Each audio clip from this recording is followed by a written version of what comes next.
Hey guys, today I'm going to show you how to install the myQ Internet Gateway. So my unit just has the myQ symbol. If yours has like Wi-Fi or powered by myQ, then this isn't the proper unit for you.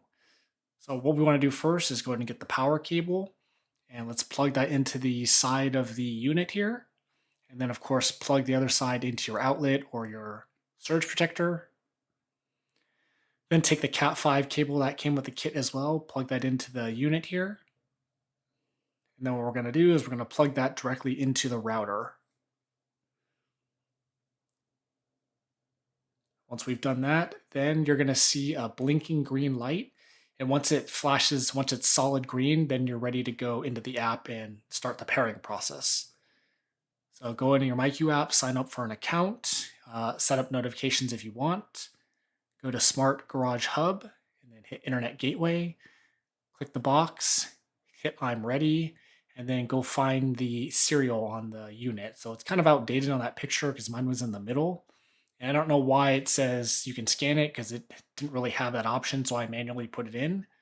So go ahead and type in your serial number, hit done at the bottom, and then this will come up. Change it to garage or whatever you want, and hit next, and then hit myQ garage door opener at the top.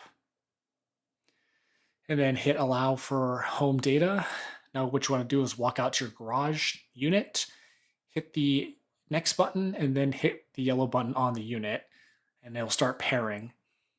And then you'll get that notification if you have notifications set up when it's basically paired.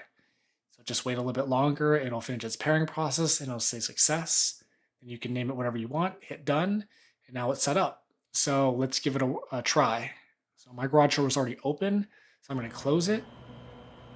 So you hit the big old garage icon in the middle here. It makes these noises.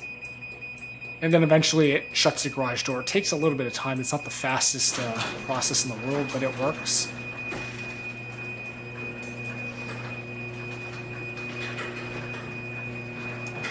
And once it's totally done closing, then you'll get a notification in the app.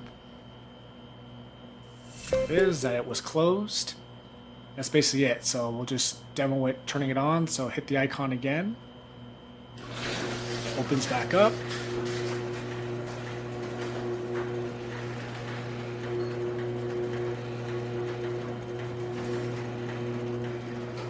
And then once it's finished opening up, then you'll get another notification that the garage door is open. So that's the tutorial. Hope it helped. If you have any questions, let me know below.